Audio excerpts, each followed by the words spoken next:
This is Alexandra Estates.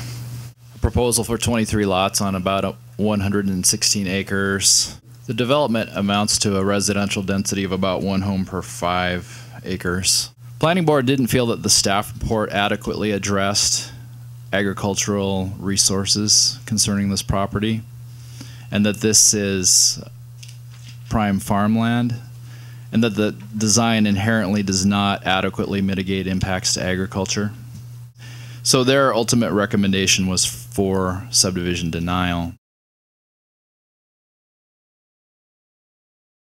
Chopping Alexandra Estates' 116 acres of farmland into a series of 5-acre ranchettes is facility sprawl, not agriculture, and it is economically short-sighted. Currently, we Western Montanans buy most of our food from outside our region.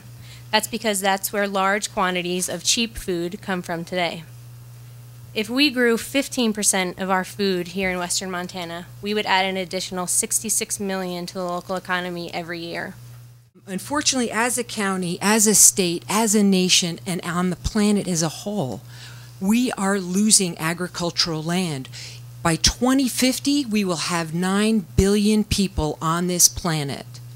We cannot continue to depend on food coming to us from elsewhere. We have to plan for our future, and that's the responsibility of elected officials such as yourself. And we all know that in developing a regional food system and being able to feed ourselves from our own food shed, we have to have the land upon which to grow the food. Without working farmland, we have no food security.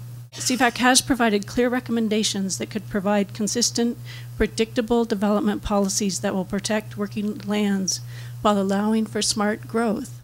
And until we have a clear policy to guide development, we need to deny these threats to viable farmland.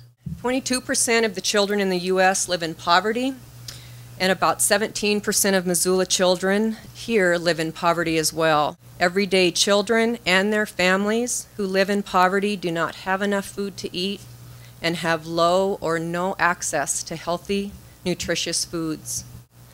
We need to preserve the 8% of prime soils and farmland that includes Alexandra Estates that are left in Missoula County, and use these areas not for new subdivision developments, but for the continued development of a local food system that decreases hunger and increases food security and access to nutritious foods for all of the citizens living here. Smart growth means building communities with housing and transportation choices near jobs, shops, and schools. Smart growth means protecting our agricultural base while responsibly developing our resources. This approach supports local economies, protects our environment, and retains economic options for the future.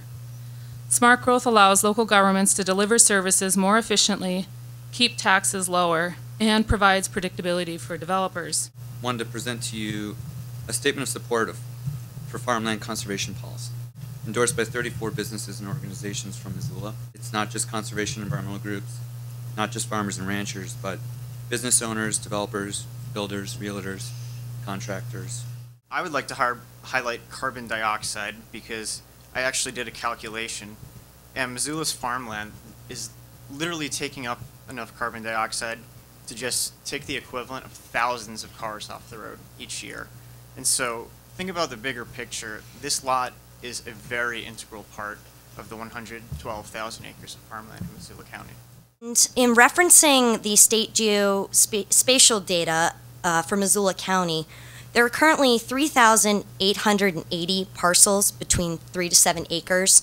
In overlaying this information with tax records from the Montana Department of Revenue, out of these nearly 4,000 parcels, there are currently only 210 actually classified as agriculture. This is only 5%.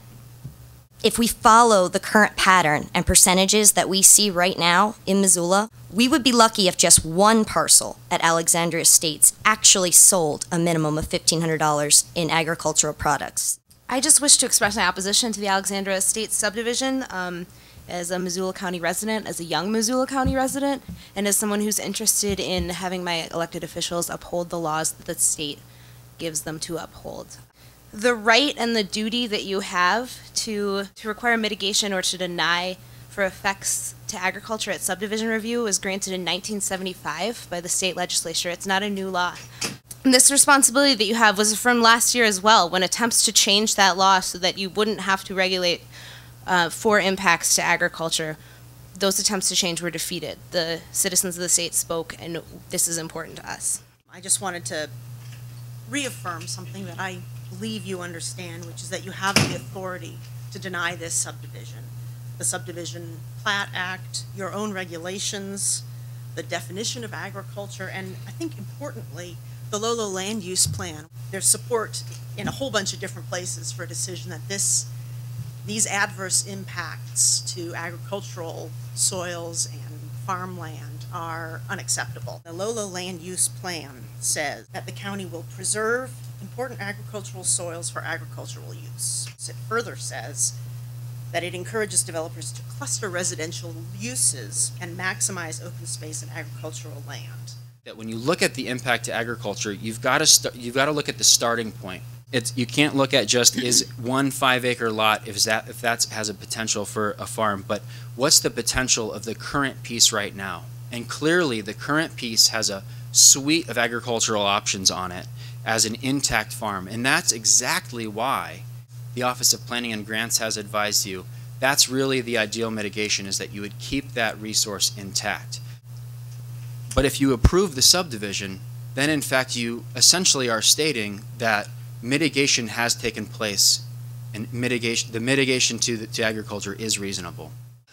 I know the Commission has a responsibility of evaluating all of these projects in the interest of the public. And in the past, all of these other subdivisions, which none of you were responsible for doing, so you're off the hook. Here's an opportunity to say, enough is enough. There are so few of these large chunks of agricultural land left that the present proposal does not mitigate for the loss of such large chunks.